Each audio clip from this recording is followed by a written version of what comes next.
El sol de la tarde en Guadalajara entraba por la ventana de la cocina, pintando franjas de luz dorada sobre mis geranios, y el suelo impecablemente barrido.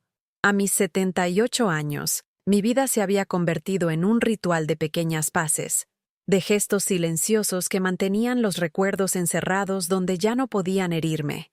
El olor del café recién colado, el peso suave del tejido en mis manos, el sonido lejano de los niños jugando en la calle. Cada detalle era un ladrillo en el muro que construí alrededor del pasado. Mi nieta, Sofía, sentada a la mesa de madera, era la única luz del presente que permitía entrar sin restricciones. Con sus 16 años, tenía una energía que llenaba la casa, una curiosidad que yo admiraba y temía en la misma medida. Estaba concentrada en su tarea escolar, un gran trozo de cartulina donde dibujaba las ramas de un árbol, el árbol genealógico de nuestra familia. Observaba sus dedos ágiles, la forma en que su frente se arrugaba en concentración, y un nudo se formaba en mi garganta. Sabía que la pregunta vendría. Era inevitable. Ya había rellenado el nombre de su madre, Elena, mi nombre, y los nombres de los padres de su padre. Pero una rama principal, la que debía partir de mí, estaba peligrosamente vacía. Ella levantó los ojos, y la inocencia en ellos era un cuchillo afilado. «Abuela», comenzó, con voz suave, desarmada de cualquier malicia. «Nunca hablas de mi abuelo, el padre de mi madre.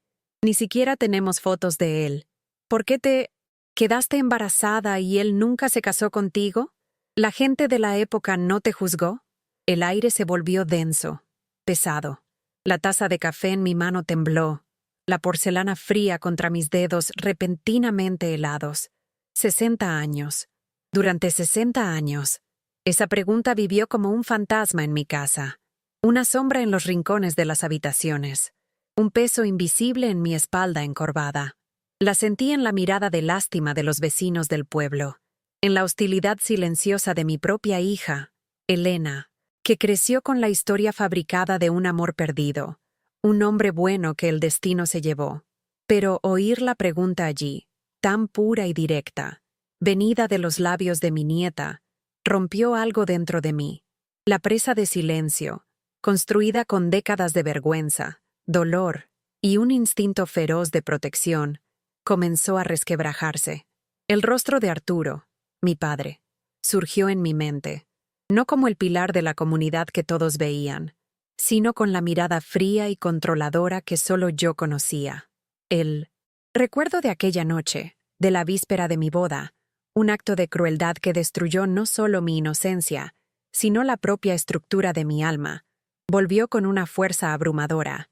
Miré a Sofía, a su honesta búsqueda de identidad, y me vi a mí misma, a la joven llena de sueños que fui. Me di cuenta, con una claridad que dolía, de que mi silencio no había protegido a nadie, solo había creado un agujero, una herida abierta que continuaba pasando de generación en generación. Mi silencio era un veneno, no un escudo. Para que Sofía pudiera dibujar las ramas de su árbol en tierra firme, yo necesitaría desenterrar la raíz podrida que había escondido durante tanto tiempo. Y allí, con el cuaderno de Sofía abierto sobre la mesa como un testamento en blanco, tomé la decisión que pospuse durante toda una vida. La verdad, por más monstruosa que fuera, sería dicha. Mi silencio no sería la tumba de mi nieta. Mi decisión, una vez tomada, flotó en el aire entre Sofía y yo como una entidad propia, pesada y palpable. El sonido de mi propia respiración se convirtió en un rugido en mis oídos, ahogando el tic-tac del reloj en la pared de la cocina, un sonido que durante décadas había sido la banda sonora de mi pacífica soledad. Ahora, cada tic era un latido menos en el tiempo que me quedaba para mantener el control. Sofía, con la aguda intuición de la juventud, percibió el cambio sísmico que ocurrió dentro de mí. Su rostro, antes iluminado por la curiosidad, ahora estaba velado por una preocupación confusa. Bajó el bolígrafo lentamente, el ruido del plástico contra la madera de la mesa sonando como una explosión en el denso silencio. «Abuela, ¿estás bien?». Te has puesto pálida.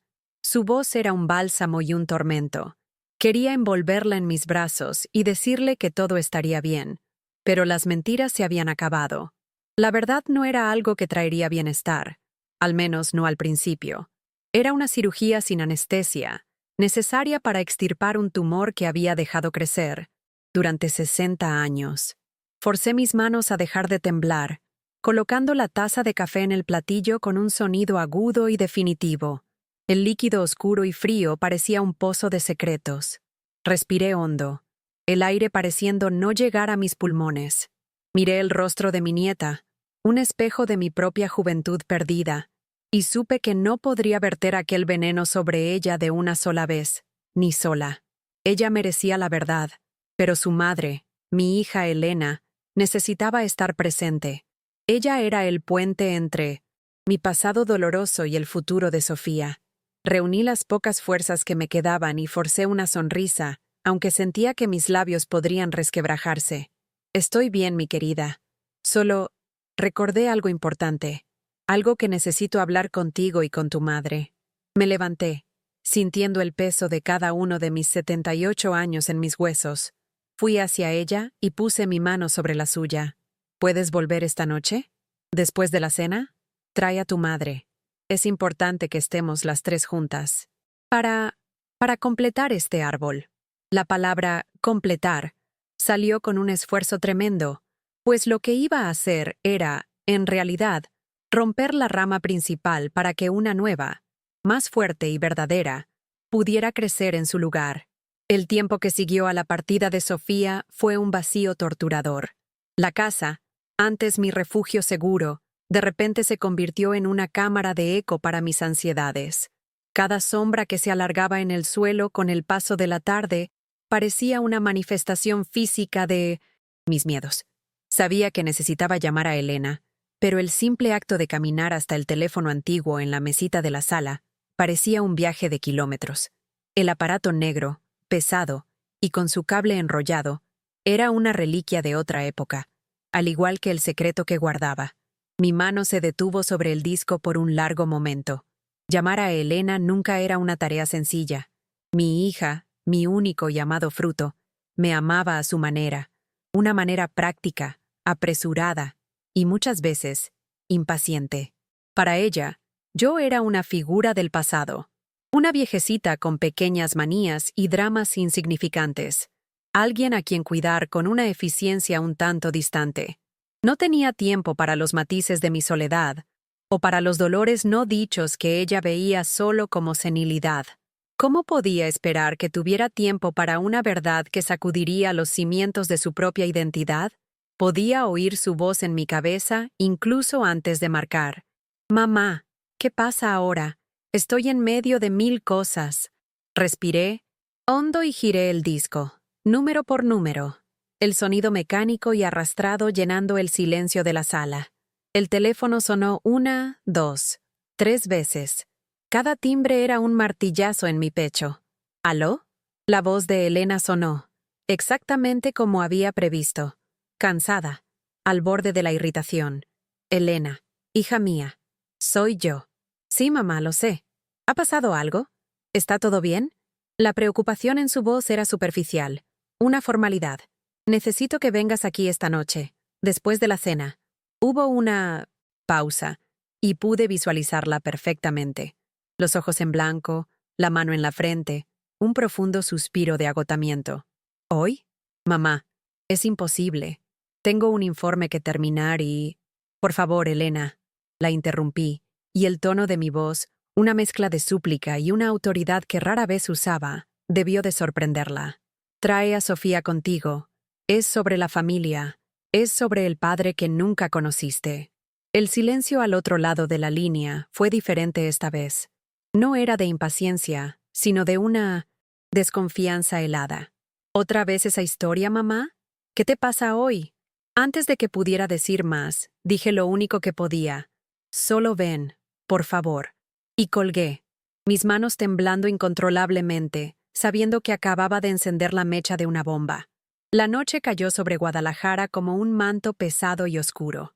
Encendí solo una lámpara en la sala, dejando los rincones en penumbra, un reflejo del estado de mi alma. No preparé café ni galletas. La ocasión no pedía hospitalidad, sino la crudeza de la verdad. Cuando sonó el timbre, mi corazón dio un salto tan violento que necesité apoyarme en la pared por un instante. Abrí la puerta y allí estaban. Sofía, con una mirada aprensiva, buscando mis ojos en busca de seguridad, y Elena, con el rostro cerrado, una máscara de fastidio y deber filial. Entró sin darme un beso en la mejilla, su saludo habitual y mecánico.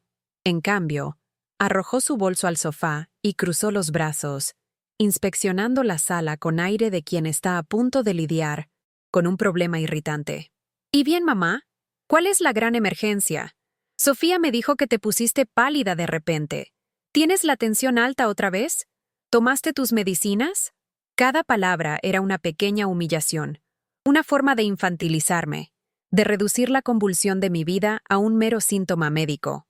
Ella me veía no como la matriarca de su familia, sino como una carga, un conjunto de problemas a ser administrados. Era la primera y más dolorosa de las humillaciones de aquella noche. Ser completamente invalidada por la hija a quien dediqué cada aliento de mi existencia. «No es mi tensión, Elena», dije, mi voz más firme de lo que esperaba. Me senté en mi sillón de siempre, el único lugar en la casa que todavía parecía mío.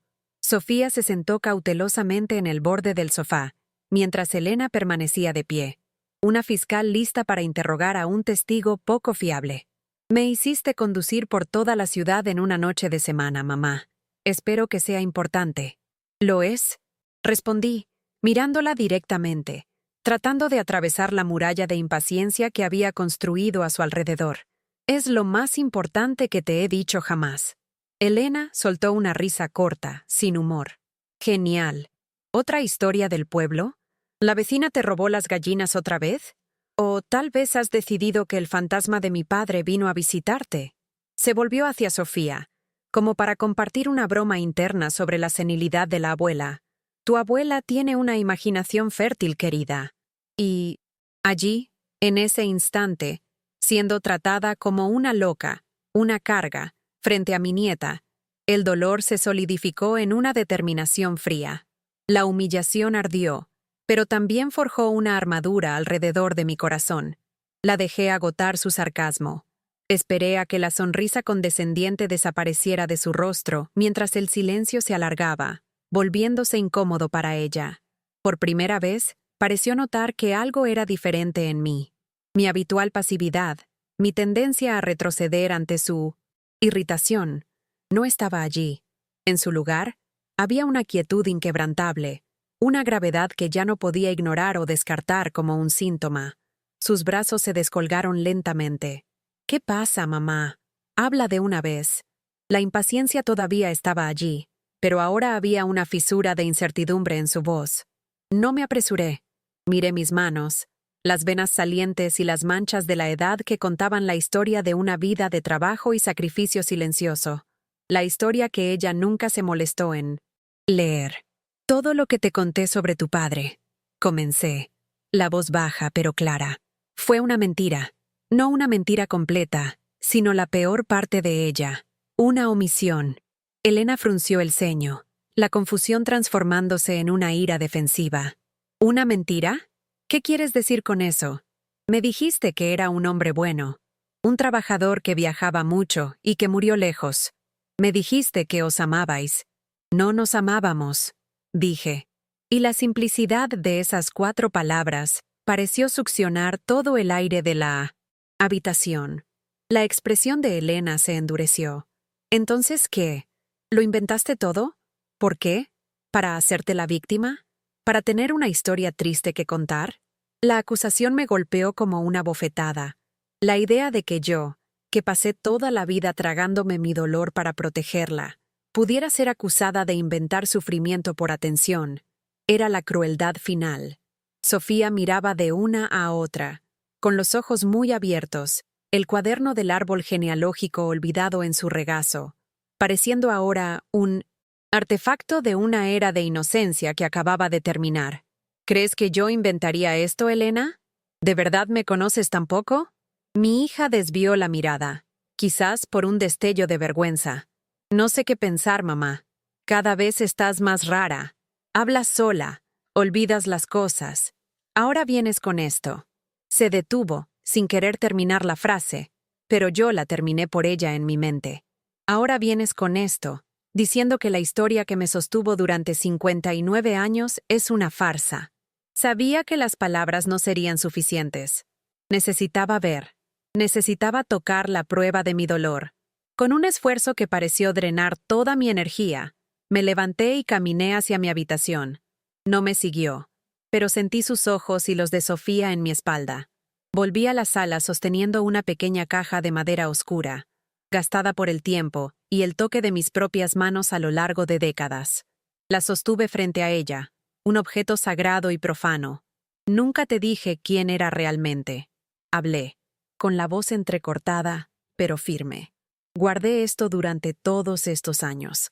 Y lo que hay aquí dentro, Elena, cambiará todo lo que crees que sabes sobre mí, sobre ti y sobre el hombre cuya sangre corre por tus venas. La pequeña caja de madera en mis manos no era pesada, pero parecía contener el peso de toda una vida. La mirada de Elena, una mezcla de rabia, confusión y un dolor que aún no comprendía, era un espejo del torbellino que se formaba dentro de mí. Al tocar la madera lisa y gastada, las paredes de mi pequeña casa en Guadalajara se disolvieron, y el olor a polvo y tierra húmeda de mi pueblo en Jalisco en los años 60 llenó mis pulmones. Fui transportada de vuelta, no a la alma de 78 años, sino a la joven de 18 que yo era. Una muchacha cuyos sueños eran tan simples como luminosos. Me veía, con mis trenzas largas y oscuras, sentada bajo el frescor del porche, bordando las flores de lino para el ajuar de mi boda. El aire del pueblo era denso, cargado con el sonido de las campanas de la iglesia, el olor de tortillas de maíz en el fuego y, sobre todo, con el peso de las miradas. Todos sabían la vida de todos. El honor de una familia era un tesoro frágil y el de una mujer, más frágil aún, un cristal que podía romperse con un susurro. Mi prometido, Mateo, era un muchacho bueno, de manos callosas por el trabajo en el campo, y una sonrisa que parecía prometer un mundo de amabilidad. Nuestro amor era algo silencioso, construido en miradas robadas, en la plaza después de la misa y en notas pasadas por su hermana menor. Para mí, Mateo no era solo un marido, era una promesa de escape. Un escape de la casa donde vivía, una casa gobernada no por el afecto, sino por la autoridad implacable de mi padre, Arturo. Soñaba con una casa pequeña, con mis propias flores en la ventana y un silencio que fuera de paz, no de miedo. Cada puntada que daba en la tela de mi ajuar era un paso hacia esa libertad, una oración silenciosa para que mi vida finalmente comenzara. No sabía, en aquel entonces, que algunos padres no ven a sus hijas como flores a ser cultivadas, sino como posesiones a ser guardadas bajo 7 llaves, y que mi libertad era lo último que él permitiría. Mi padre, Arturo, era un pilar en nuestra comunidad. Para el mundo exterior, era la personificación de la rectitud, un hombre de pocas palabras, pero de acciones firmes, que contribuía generosamente a la iglesia y cuyo nombre era sinónimo de respeto y orden. Su postura era siempre erguida, su ropa impecable, incluso bajo el sol abrasador de Jalisco. Pero dentro de las paredes de nuestra casa, el respeto que imponía en la calle se transformaba en un control sofocante. Su autoridad no necesitaba gritos. Se ejercía a través de una mirada helada que podía silenciar cualquier conversación, de un gesto con la mano que desestimaba la opinión de mi madre, o de la manera en que inspeccionaba mi bordado, buscando fallos con una intensidad que convertía un acto de amor en una prueba de obediencia. La primera gran humillación pública que sufrí a sus manos ocurrió la noche en que Mateo y sus padres vinieron a nuestra casa para finalizar los arreglos de la boda. La sala estaba ordenada, el café y los panes dulces servidos. La atmósfera debería ser de celebración. Sin embargo, Mi padre transformó la ocasión en un tribunal. Con una calma cruel, comenzó a interrogar a Mateo, no sobre su amor por mí, sino sobre sus finanzas, sobre el título de propiedad de las tierras de su familia, sobre sus perspectivas de futuro. Un hombre debe saber proveer, pero más que eso, debe saber gobernar su casa, dijo mi padre, mirándome no a Mateo, sino a mí. Mi hija fue criada con rigor. No es una mujer de voluntades propias. ¿Tendrás mano firme para garantizar que su honor, que es mi honor, permanezca intacto? Cada pregunta era una puñalada a la dignidad de Mateo y una cadena más alrededor de mi cuello. Veía el rostro de mi prometido enrojecer, su confianza desvaneciéndose bajo el ataque calculado de Arturo. Me sentí como un animal premiado siendo exhibido, mi voluntad completamente borrada de la ecuación. Mi madre intentó intervenir con una sonrisa nerviosa, diciendo: «Arturo, querido, son jóvenes, se aman». Pero él la silenció con una sola mirada, una mirada que decía: «Este asunto es de hombres». Aquella noche, frente al hombre que amaba y a su familia, fui públicamente reducida a un objeto, una posesión cuyo valor se medía por la capacidad del futuro dueño de 1700 controlarme. La segunda humillación vino unas semanas antes de la boda, y fue aún más personal, más insidiosa. Ocurrió en la feria del pueblo, uno de los pocos lugares donde se permitía una ligera sensación de libertad. Estaba con mis primas, riendo de una broma tonta, cuando un joven, hijo de un comerciante que apenas conocía, me saludó educadamente. «Buenas tardes, señorita Alma», respondí con la misma cortesía, un «buenas tardes» y un asentimiento de cabeza, nada más. La interacción entera no duró más de 10 segundos, pero mi padre, que estaba al otro lado de la plaza cerrando un negocio, lo vio. Sus ojos se clavaron en mí, y la alegría del momento se deshizo como el humo. Aquella noche, me confrontó no en la privacidad de mi habitación, sino en el comedor, frente a mi madre y mis hermanos menores. No gritó. Su voz era baja, cortante, lo que la hacía aún más aterradora. «¿Quién era el muchacho con el que hablabas en la plaza?» «Nadie, papá. El hijo del señor Rojas. Solo me saludó». «¿Y desde cuándo das confianza a muchachos en la calle? ¿Riendo como una cualquiera? ¿Llamando la atención sobre ti?», continuó, cada palabra calculada para avergonzarme. «Llevas mi nombre, el nombre de nuestra familia. Un desliz tuyo, una ligereza, una frivolidad, y nos manchas a todos. Una mujer de respeto es silenciosa, es discreta, no se exhibe en el mercado». Mi madre intentó defenderme. «Arturo, por favor, es una niña, no lo hizo con mala intención». «Silencio, mujer», ordenó. Y mi madre se encogió. «Es por tu culpa, por tu flojera, que necesito ser 2 veces más vigilante». Se volvió hacia mí, la mirada fría perforando mi alma. «Estás prometida. Tu cuerpo, tu reputación, tu honor, ya no te pertenecen. Me pertenecen a mí hasta el día en que se los entregue a tu marido. Y yo entregaré un bien intacto, inmaculado. ¿Me has entendido?». Solo asentí, las lágrimas quemando mis ojos, incapaz de hablar. La humillación de ser reprendida como una niña desobediente, de que mi honor fuera cuestionado por un acto tan inocente frente a mi familia, fue abrumadora. Allí, entendí que, para él, yo no era una hija a ser amada, sino una carga a ser vigilada, un objeto frágil cuya pureza era la medida de su propio valor como hombre. La víspera de mi boda llegó. La casa estaba sumergida en una agitación febril y alegre. Mis tías y primas corrían de un lado para otro con flores y cintas. El olor a comida horneándose en el horno llenaba el aire.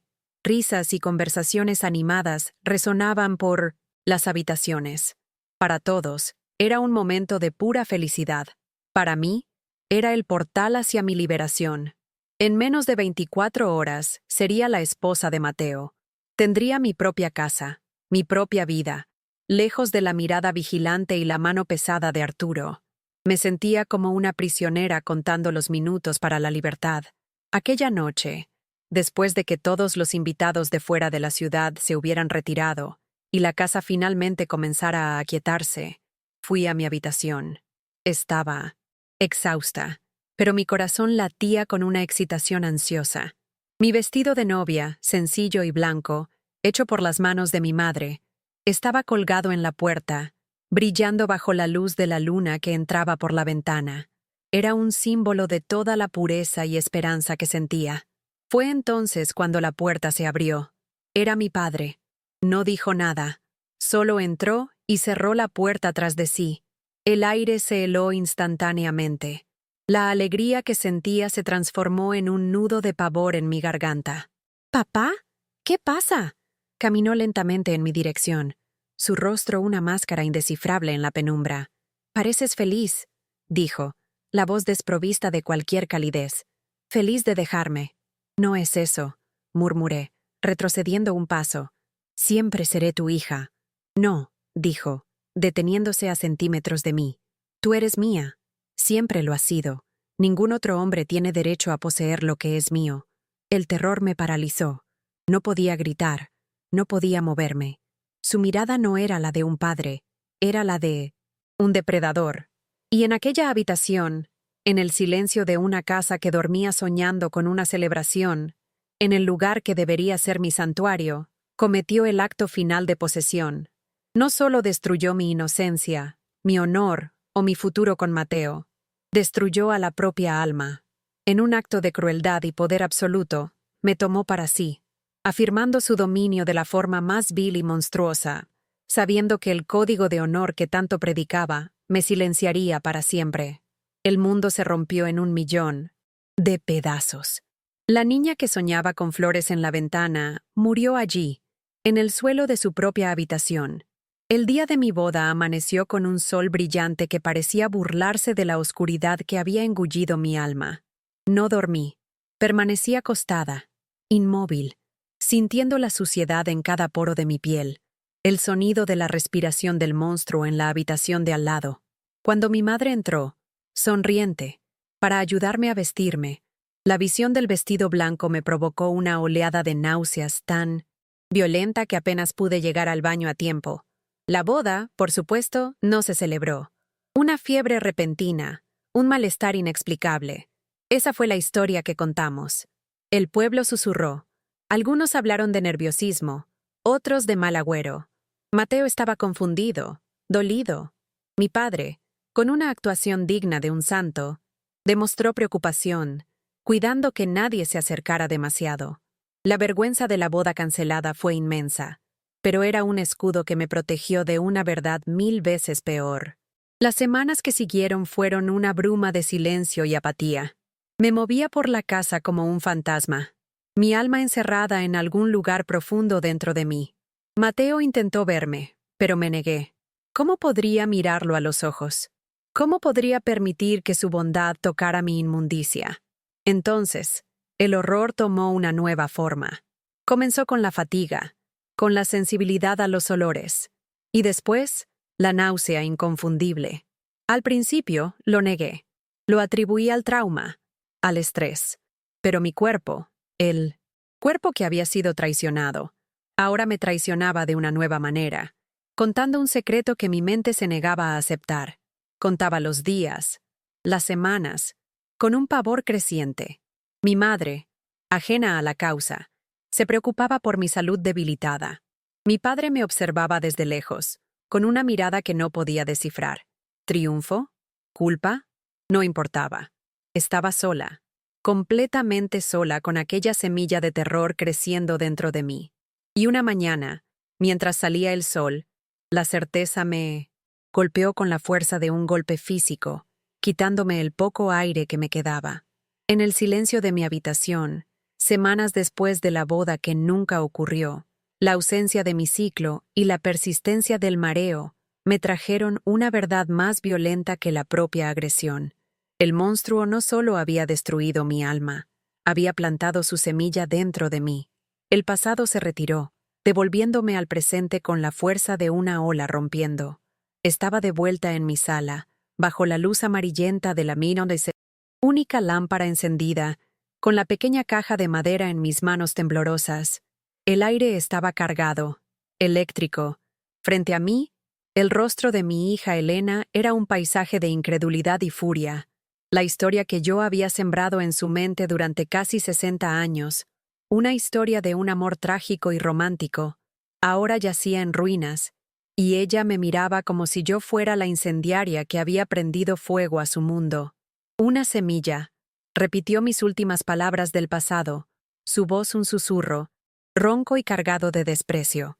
¿Eso es, mamá? ¿Un nuevo giro en tu melodrama? ¿Qué hay en esa caja? ¿Pruebas de tu imaginación enfermiza? Sus insultos, que antes me habrían herido profundamente, ahora rebotaban en la armadura de dignidad que el propio dolor había forjado en mí. El miedo que me paralizó durante toda la vida todavía estaba allí, un zumbido bajo en el fondo de mi mente, pero ya no estaba al mando. El amor protector que sentía por Sofía, e incluso el amor herido que sentía por Elena, me dieron una fuerza que no sabía que poseía, con un movimiento lento y deliberado, que contrastaba con la tormenta en mi pecho. Extendí la mano y coloqué la caja sobre la mesita de centro. El sonido de la madera contra la madera fue el único sonido en la sala. Era una invitación y un ultimátum. «Ábrela», dije, con voz firme. Elena dudó, sus ojos fijos en la caja como si fuera una serpiente a punto de atacar. Miró a Sofía, que estaba acurrucada en el sofá con los ojos muy abiertos, y, luego a mí. Estaba buscando a la mujer débil que siempre conoció, a la madre que retrocedería, que pediría disculpas, que diría que todo era un error, pero no me encontró. En mi lugar había una extraña, una mujer vieja con la espalda recta y una mirada que no se desviaba. Con un suspiro exasperado, como si le estuviera haciendo un favor a una loca, se inclinó y abrió el cierre de metal oxidado. La tapa se abrió con un suave crujido, revelando el interior forrado con un trozo de terciopelo, descolorido. Elena miró dentro, y su expresión de desprecio vaciló, dando paso a una silenciosa confusión. Con 2 dedos, como si tuviera miedo de tocar, retiró el primer objeto. Era un único zapatito de bebé, tejido con una lana que un día fue blanca, pero que ahora estaba amarillenta por el tiempo. Era tan pequeño, tan delicado, una cápsula del tiempo de una vida que apenas había comenzado.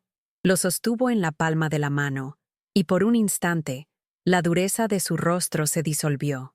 Aquel pequeño objeto era innegablemente real, un puente hacia un pasado que no conocía. «¿Qué es esto?», preguntó, con la voz más baja, la agresividad momentáneamente olvidada. «Es tuyo», respondí, y la simplicidad de la respuesta la hizo mirarme.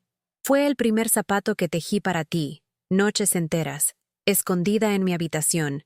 Intentaba hacer el par, pero era difícil concentrarse. Mis manos temblaban mucho en aquella época. No mentía. Mis manos temblaban de pavor, de vergüenza, del terror de llevar a Wa, la hija de mi propio padre. Pero al centrarme en el acto de crear algo para ella, encontré una pequeña isla de propósito en un océano de desesperación. Era un acto de amor materno naciendo de la más profunda violación. Quería que ella sintiera eso. Quería que recordara que, antes de cualquier historia, antes de cualquier secreto, estaba mi amor por ella. Un amor que sobrevivió a lo impensable. Te amaba incluso antes de que nacieras, Elena. Continué, mi voz entrecortada por primera vez esa noche. Te amaba más de lo que me odiaba a mí misma, más de lo que temía al mundo. Este zapatito fue mi promesa, la promesa de que viviría por ti, sin importar el costo. Elena no dijo nada, solo siguió mirando el pequeño objeto en su mano, y vi la primera lágrima de la noche correr por su rostro y gotear sobre la lana amarillenta. La primera muralla había caído. Debajo del espacio donde reposaba el zapatito, había otro objeto, un trozo de papel de cuaderno, doblado varias veces hasta convertirse en un pequeño y frágil cuadrado. Estaba manchado, y los pliegues estaban tan gastados que parecían a punto de rasgarse. Con la mano que no sostenía el zapatito, Elena lo cogió, lo desdobló con una lentitud vacilante, revelando una caligrafía descolorida, las líneas apretadas, como si la escritora quisiera esconder las palabras incluso del papel. ¿Qué es esto?, susurró, la mirada fija en las palabras que aún no podía procesar. Es una carta, dije, respirando hondo para mantener la firmeza. Una carta que escribí para la única persona en el mundo que quizás podría entenderme algún día, yo misma. La escribí unas semanas después de que todo sucedió. Necesitaba poner la verdad en algún lugar fuera de mi cabeza. Sentía que si no lo hacía, la mentira me consumiría por dentro. Me volvería loca. Sofía, que había permanecido en silencio hasta entonces, se inclinó hacia adelante, sus ojos grandes y llenos de un dolor empático que me partía el corazón. Entendía la gravedad de aquel trozo de papel. Elena, por otro lado, todavía estaba en guerra consigo misma. Su mente, forjada por décadas de una narrativa simple y reconfortante, se negaba a aceptar la complejidad monstruosa que se desplegaba ante ella. ¿Quieres que lea esto?, preguntó, y en su voz había un miedo genuino. El miedo de que aquellas palabras tuvieran el poder de destruir todo lo que ella era. Necesito que lo leas, respondí. Pasé 60 años cargando esta historia sola. Estoy cansada. Hija mía, estoy muy cansada. Necesitas saber quién eres. Y para eso, necesitas saber quién fui. Lentamente, como si la carta le quemara los dedos, la levantó. El silencio en la sala era absoluto. Era el silencio de antes de una tormenta. El silencio de un tribunal antes de la sentencia. El destino de nuestra familia, de 3 generaciones de mujeres, estaba contenido en aquella única hoja de papel amarillento. No podía apartar la mirada del rostro de mi hija mientras leía. Cada emoción que pasaba por sus ojos era una puñalada en mi propio corazón. Primero, la confusión, mientras intentaba descifrar mi caligrafía temblorosa de 18 años. Después, el ceño fruncido, la incredulidad, mientras las primeras frases describían la noche anterior a una boda que nunca ocurrió. Vi sus labios moverse, leyendo en silencio las palabras que describían el terror, la parálisis, la violación. El color comenzó a drenar de su rostro, dejándola con una palidez mortal. Su respiración se volvió superficial, casi inaudible. La observé leyendo sobre mi soledad, sobre el miedo a estar embarazada, sobre la certeza devastadora que siguió. Y entonces, el momento que más temía y anhelaba, vi sus ojos llegar a la parte de la carta donde nombraba a mi agresor, donde escribí su nombre para que yo misma nunca lo olvidara, para que la niebla del trauma no me permitiera reescribir la historia con una mentira más suave. Vi el shock en sus ojos, un shock tan profundo, tan visceral, que retrocedió, físicamente, como si le hubieran dado un puñetazo. La mano que sostenía la carta tembló violentamente. Una lágrima solitaria, que intentaba contener, se escapó y trazó un camino lento por su mejilla, cayendo sobre el papel y emborronando la tinta de 60 años. Levantó los ojos hacia mí, y lo que vi en ellos fue la imagen de un mundo entero rompiéndose. La rabia había desaparecido. La impaciencia había desaparecido. En su lugar, había un horror puro y un dolor tan profundo que parecía antiguo. El dolor de una verdad que acababa de nacer para ella, pero que yo llevaba desde antes de su nacimiento. En aquel momento, ya no era la ejecutiva ocupada e impaciente.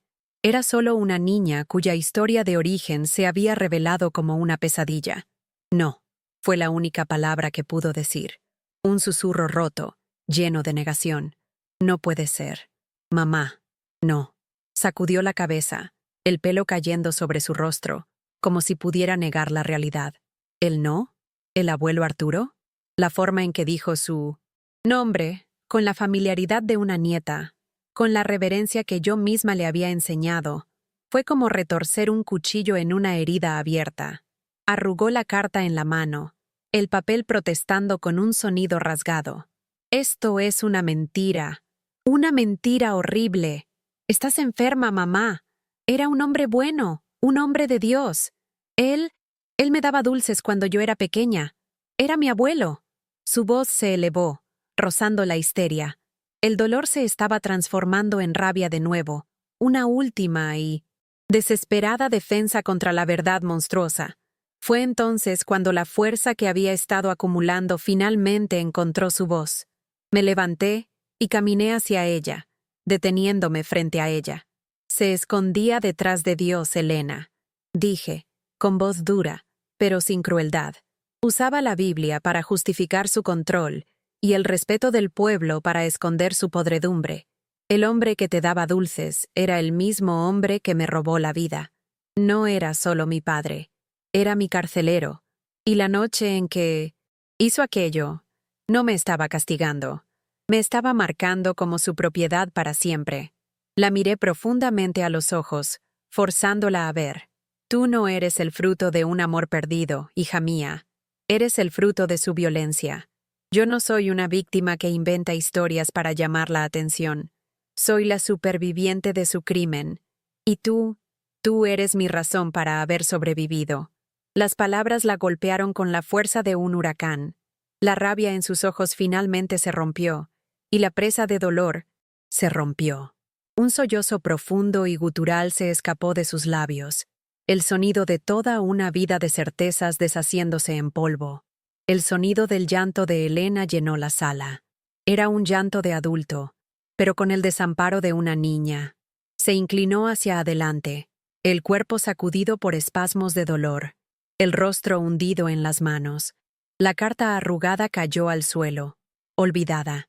En aquel momento, todo su mundo, su identidad, el recuerdo idealizado de un padre ausente y de un abuelo respetado, todo, había sido reducido a cenizas. Sofía, que había presenciado todo en un silencio aterrorizado, finalmente se movió. Con una madurez que iba más allá de sus 16 años, se levantó, fue hacia su madre y la envolvió en un abrazo.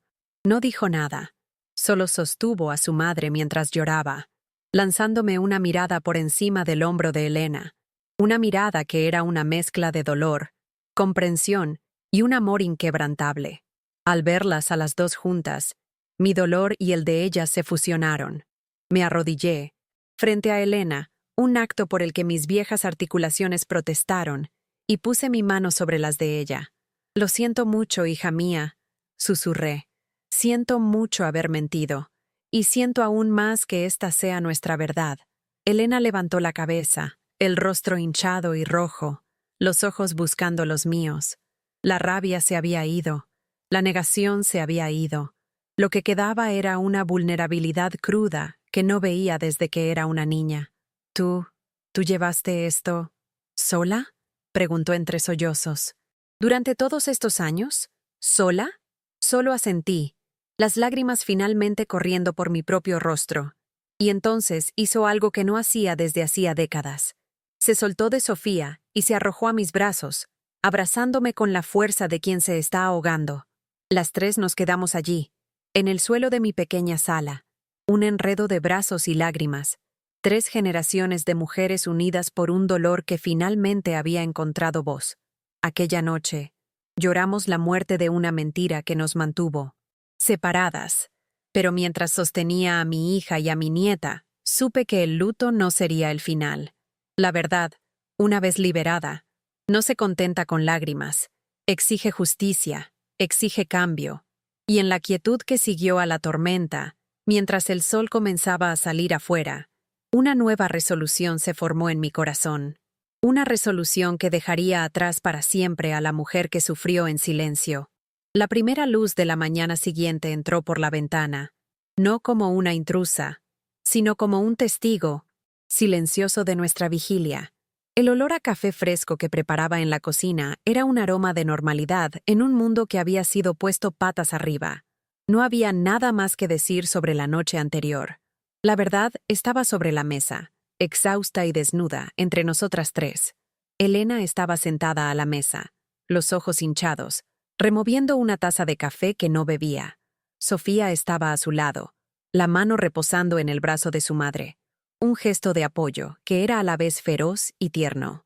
El silencio ya no era de secretos, sino de procesamiento, de luto por un pasado que nunca existió y de incertidumbre sobre el futuro. Fue en ese silencio donde mi resolución, forjada en la oscuridad de la noche, encontró su voz. Puse una taza de café frente a Elena y me senté. Voy a vender la casa, dije, simplemente. Elena levantó los ojos, la confusión nublando su dolor. ¿Qué casa, mamá? La casa del pueblo, la casa de mis padres. La mención de aquella propiedad, que se cernía sobre nuestra familia como un mausoleo intacto, hizo que Elena retrocediera. Era la herencia de Arturo, un lugar que visitó solo unas pocas veces cuando era niña, pero que existía en su mente como un monumento a la respetabilidad de su familia. ¿Venderla? ¿Por qué? Ha estado en la familia por generaciones. Exactamente, respondí, mi voz tranquila, pero inquebrantable. Las generaciones de mentiras se acabaron, Elena. Aquella casa no es un hogar, es una tumba. Es el lugar donde mi alma fue enterrada. Nunca tuve el coraje de volver allí, de deshacerme de ella. La mantuve por un retorcido sentido del deber, como si debiera honrar el nombre del hombre que me destruyó. Pero mi deber ya no es con él. Mi deber es contigo, es con Sofía, es conmigo. No podemos construir un futuro nuevo sobre cimientos podridos. Aquel lugar, y todo lo que representa, tiene que desaparecer. Necesitamos arrancar esa raíz por última vez. El peso de mis palabras se cernió sobre Elena. Vi en sus ojos una guerra de emociones. La mujer práctica en ella pensaba en la pérdida de un patrimonio. La hija leal a una memoria falsa se sentía traicionada, pero la mujer cuya vida había sido desvelada como una mentira dolorosa comenzaba a entender. Miró sus propias manos, luego el zapatito de bebé que aún estaba sobre la mesa, y finalmente a mí. El muro de su rabia y negación se había convertido en un campo de ruinas, y en medio de ellas, una nueva planta frágil comenzaba a crecer. La empatía. Mamá, comenzó, con la voz entrecortada. Perdóname. No era una disculpa por la noche anterior, sino por toda una vida de ceguera. Todas las veces que fui impaciente contigo, todas las veces que puse los ojos en blanco ante tus historias, todas las veces que te hice sentir como una carga, no veía, nunca te vi de verdad. Las lágrimas volvieron a llenar sus ojos, pero esta vez no eran de shock, sino de un remordimiento profundo y purificador. Estaba tan ocupada defendiendo la memoria de un fantasma, de un héroe que inventé, que no vi a la verdadera heroína sentada frente a mí todo el tiempo. Extendí la mano sobre la mesa y tomé la suya. Su piel era suave, diferente a mis manos ásperas, pero la sangre que corría por ellas era la misma. No tenías cómo saberlo, hija mía, dije con toda la sinceridad de mi corazón. Yo construí el muro que te impidió ver. Te di la historia en la que creíste. Protegerte era la única forma que conocía de amarte. Solo que no me di cuenta de que mi silencio, el escudo que te di, era también una jaula. Hoy, las dos estamos libres de ella. En ese momento, la dinámica entre nosotras cambió para siempre. Yo ya no era la madre frágil a la que cuidar, y ella ya no era la hija impaciente. Éramos dos mujeres, dos supervivientes, mirándonos la una a la otra a través de una verdad compartida, listas para reconstruir nuestra relación, ladrillo por ladrillo, sobre el único cimiento que importa, la honestidad. La decisión de ir al pueblo se tomó en conjunto. Al principio, pretendía ir sola, enfrentar a mis fantasmas en privado. Pero cuando anuncié mi plan, Elena y Sofía se opusieron con una firmeza que me conmovió. «De ninguna manera vas sola», dijo Elena, con la voz llena de una nueva autoridad protectora. «Empezamos esto juntas. Lo terminaremos juntas». Sofía asintió con la cabeza, los ojos determinados. «Es nuestra historia también, abuela. Vamos contigo». Y así, unos días después, las 3 generaciones de mi familia se subieron al coche de Elena y tomaron la carretera, que yo no recorría desde hacía décadas. El viaje de Guadalajara al campo fue un viaje en el tiempo. A medida que el paisaje urbano daba paso a campos de agave azul y pequeños pueblos de adobe, los recuerdos venían en oleadas. Veía los árboles donde jugaba, el río donde lavaba la ropa con mi madre, la colina desde donde veía la puesta de sol, soñando con Mateo. Eran recuerdos dulces, de una vida que existió antes de la oscuridad, y me permití sentirlos sin la mancha de lo que vino después. Elena conducía en silencio, pero de vez en cuando la veía mirarme por el espejo retrovisor, con una expresión de quien intenta imaginar a la joven que fui. Sofía, en el asiento trasero, hacía preguntas amables sobre los pueblos por los que pasábamos, sobre cómo era la vida en aquella época. No eran preguntas sobre el trauma, sino sobre la vida. Estaba tratando de llenar los vacíos, de reconstruir la historia de su abuela, no como una víctima, sino como una persona completa. Con cada kilómetro, sentía que el miedo a lo que estaba por venir disminuía, reemplazado por una sensación de fuerza tranquila. No regresaba como la niña asustada que huyó, sino como la matriarca de mi familia, con mi hija y mi nieta como mi guardia de honor. Regresábamos no para ser atormentadas por el fantasma de Arturo, sino para desalojarlo de su última fortaleza. Llegar al pueblo fue como entrar en una fotografía antigua. Pocas cosas habían cambiado. La plaza central, la iglesia con sus campanas gastadas, las calles, de adoquines. Pero yo había cambiado. Detuvimos el coche frente a la casa. Estaba allí, exactamente como en mi memoria, pero más pequeña, más triste. La pintura de las paredes estaba descascarada, y las malas hierbas crecían en las grietas de la acera. Era la imagen física de un secreto dejado para pudrirse. Saqué la llave antigua del bolsillo, la misma llave que mi padre un día sostuvo, y la sensación del metal frío en mi mano fue un shock. Por un momento dudé. Elena puso la mano en mi hombro. «Estamos contigo, mamá». Respiré hondo y giré la llave en la cerradura. La puerta se abrió con una protesta chirriante, liberando un olor a moho y a tiempo detenido. Entramos juntas. La luz que entraba por las ventanas polvorientas iluminaba los muebles cubiertos por sábanas blancas, que parecían pequeños fantasmas. Cada objeto era un recuerdo. La mesa del comedor donde fui humillada, el sillón donde mi padre se sentaba como un rey. Caminé lentamente por las habitaciones, el sonido de nuestros pasos resonando en el silencio. Finalmente, llegué a la puerta de mi antiguo cuarto. Mi corazón latía con fuerza. Empujé la puerta y entré. Estaba casi vacío, excepto por una cama de hierro y un pequeño tocador. La luz de la luna ya no entraba por la ventana para iluminar un vestido de novia, sino el sol fuerte de la tarde. Me quedé allí, en el centro de la habitación, el epicentro de mi dolor, y sentí algo que nunca esperé sentir. Nada. El poder que aquella habitación tenía sobre mí había desaparecido. Ya no era un lugar de horror.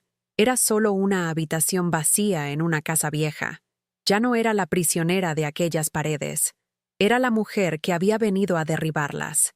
Aquel fue mi verdadero momento de liberación. El exorcismo no se realizó con gritos ni lágrimas, sino con una tranquila y silenciosa recuperación del poder. La noticia de que la hija de don Arturo estaba en el pueblo para vender la casa de la familia se extendió como la pólvora. Al día siguiente, cuando fuimos a la pequeña notaría local para iniciar el proceso, encontramos al notario, un hombre más joven que era hijo del antiguo notario, y a algunos curiosos que fingían tener asuntos que resolver. El aire estaba cargado de preguntas no formuladas. El notario, un hombre formal, expresó su sorpresa. ¿Vender la casa de sus padres, doña Alma? Una propiedad tan importante. Su padre, que en paz descanse, era un hombre tan respetado por aquí, un pilar de nuestra comunidad. Sentí a Elena tensarse a mi lado, lista para defender mi honor con una furia que nunca había visto en ella, pero puse la mano en su brazo para calmarla. La venganza no era mi camino. La dignidad sí lo era. Miré al hombre, no con rabia, sino con una compasión cansada. No iba a manchar la plaza pública con los detalles sórdidos de mi dolor. Eso me pertenecería para siempre a mí, a mi hija y a mi nieta. Pero tampoco iba a perpetuar la mentira. Señor, comencé, con voz clara y firme, Mi padre tuvo la vida que tuvo y el respeto que conquistó. Pero para mi familia, esa casa no guarda buenos recuerdos. Representa un pasado que nos enfermó durante mucho tiempo. Hice una pausa, dejando que mis palabras se asentaran. Mi hija, mi nieta y yo, estamos construyendo un futuro diferente ahora. Un futuro basado en la honestidad y la salud emocional. Mantener esa casa sería traicionar todo lo que estamos construyendo. Algunas herencias, por muy valiosas que parezcan, son demasiado pesadas para llevar. No lo acusé, no grité. Solo declaré mi verdad con una tranquilidad inquebrantable. El notario se quedó sin palabras. Los curiosos desviaron la mirada, repentinamente avergonzados. En aquel silencio, la reputación inmaculada de Arturo, el pilar de la comunidad, sufrió su primera y más profunda grieta. No fue demolida por un escándalo, sino corroída por la fuerza silenciosa de la verdad de una hija que se negó a llevar el peso de su mentira un día más. Regresamos a Guadalajara no solo con el dinero de la venta de la casa, sino con algo infinitamente más valioso, un propósito compartido. Una noche, sentadas a la misma mesa de la cocina donde la verdad había explotado, nació la idea. No fue mía, ni de Elena, ni de Sofía, sino de las tres. El dinero no se usaría para comprar cosas, sino para construir algo. Decidimos crear una pequeña fundación, un lugar de refugio para mujeres que, como yo, fueron silenciadas por la violencia dentro de sus propios hogares. Fue como si una luz se encendiera en medio de la oscuridad que habíamos atravesado. De repente, nuestro dolor individual adquirió un significado mayor. Elena, con su experiencia en administración, se sumergió en el papeleo, en los aspectos legales, con una pasión que nunca le había visto demostrar en su trabajo corporativo. Sofía, con la energía de su juventud, comenzó a investigar, a contactar a asistentes sociales, a crear redes en línea, su idealismo finalmente encontrando una causa real.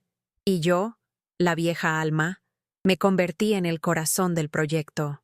No tenía conocimientos de leyes ni de tecnología, pero tenía mi historia.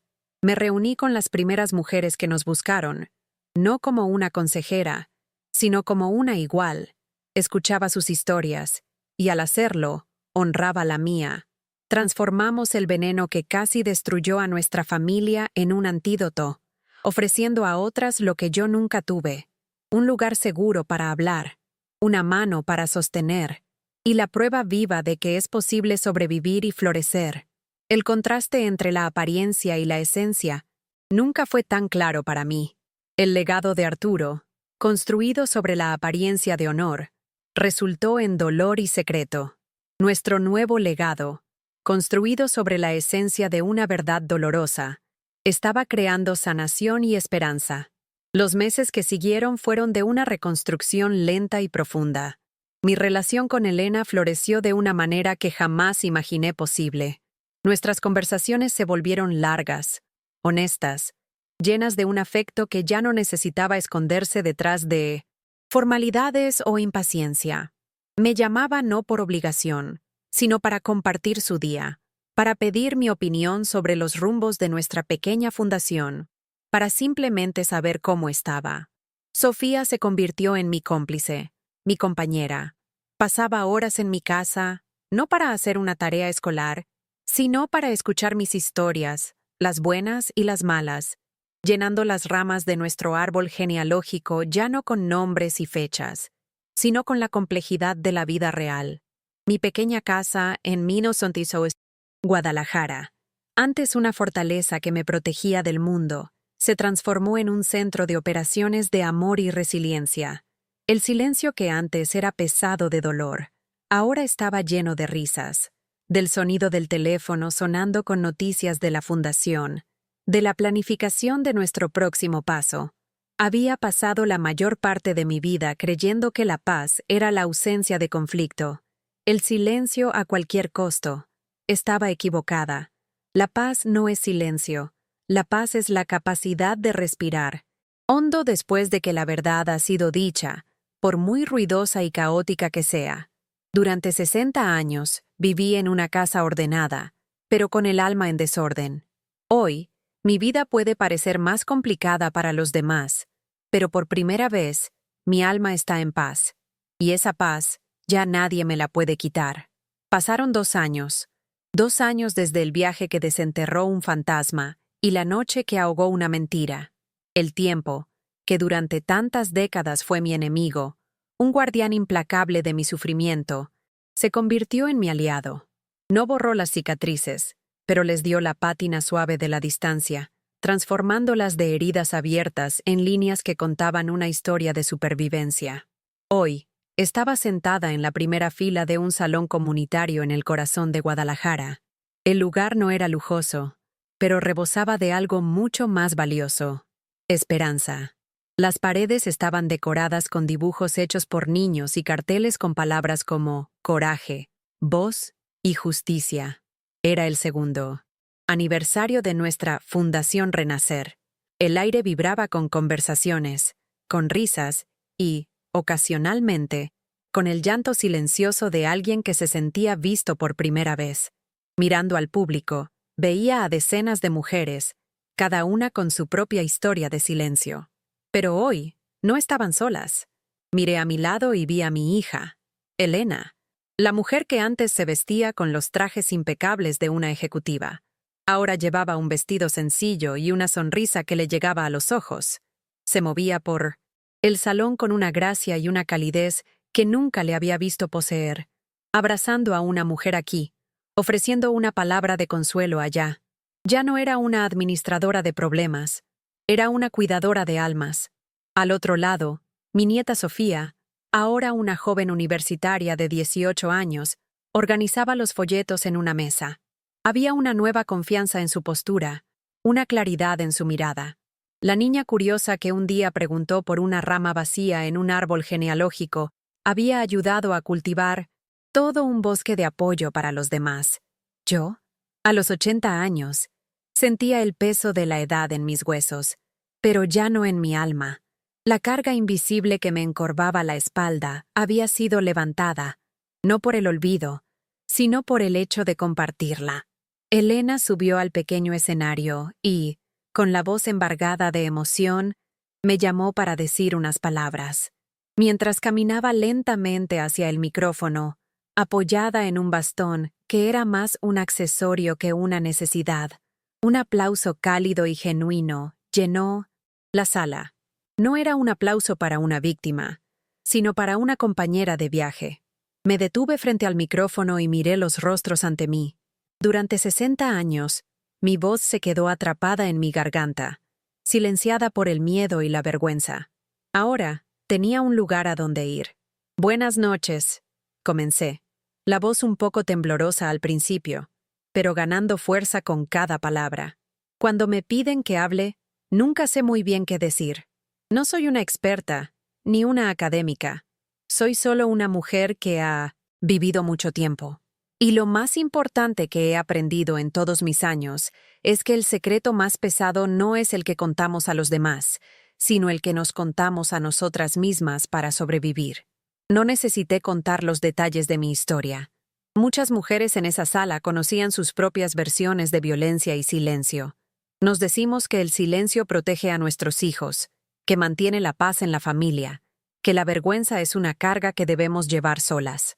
Pero el silencio no es paz. Es una enfermedad que pasa de madre a hija, que crea agujeros en nuestras familias donde el amor debería crecer. La verdadera curación, continué, mirando directamente a Elena y Sofía, que me observaban con lágrimas en los ojos, comienza cuando tenemos el coraje de romper ese secreto, primero para nosotras mismas, y luego para alguien en quien confiamos. La verdad puede doler. Oh, sí, duele. Pero es un dolor que limpia. Es un dolor que abre espacio para que algo nuevo y honesto pueda nacer. Cuando terminé, un profundo silencio se apoderó de la sala por un instante. Un silencio de reconocimiento, antes de estallar en otro aplauso, aún más fuerte. Y por primera vez, no me encogí con el sonido. Lo recibí, no como un premio, sino como la confirmación de que mi voz, finalmente, había encontrado su hogar. Después del evento, mientras ayudábamos a ordenar las sillas, Sofía se me acercó, con los ojos brillantes de pasión. Abuela, en mi clase de Derecho hoy, estudiamos casos de derechos humanos, enfocados específicamente en la protección de víctimas de violencia doméstica. El profesor habló sobre cómo el cambio en la ley a menudo comienza con el coraje de una sola persona de contar su historia. Y yo solo podía pensar en ti. Sus palabras fueron un regalo más grande que cualquier riqueza material. La semilla que Arturo había plantado con violencia, yo, con la ayuda de mi hija y mi nieta, la había transformado en un árbol de justicia que continuaría dando frutos mucho después de que yo me fuera. El legado de dolor se había roto. En su lugar, habíamos construido un legado de resiliencia. Más tarde, ya en casa, en la quietud de la noche, fui al espejo de mi habitación. Durante décadas, la mujer que me miraba era una extraña. Veía los contornos de mi rostro, las arrugas que se profundizaban, pero no reconocía a la persona detrás de los ojos. Veía la máscara de la viuda respetable, de la madre silenciosa, de la abuela inofensiva. Una concha, vacía, moldeada por el miedo y la mentira que yo misma sostuve. Pero aquella noche, algo era diferente. Miré las líneas alrededor de mis ojos y vi las risas que ahora compartía con Elena. Miré la suavidad alrededor de mis labios y vi las sonrisas que intercambiaba con Sofía. Miré profundamente en mis propios ojos y por primera vez no vi la sombra del miedo ni el fantasma de Arturo. Vi a una mujer cansada, sí, pero entera. Una mujer que había atravesado el infierno y elegido no quemarse en él, sino usar sus llamas para iluminar el camino a los demás. Tardé 80 años en hacer las paces con la persona en el espejo, pero hoy, finalmente, veía a la mujer en la que me convertí. Deja un corazón en los comentarios si tú también crees que el amor vale más que cualquier riqueza. Suscríbete al canal para más historias de segundas oportunidades. Comenta. El amor no tiene precio. Si tú también crees en la bondad humana,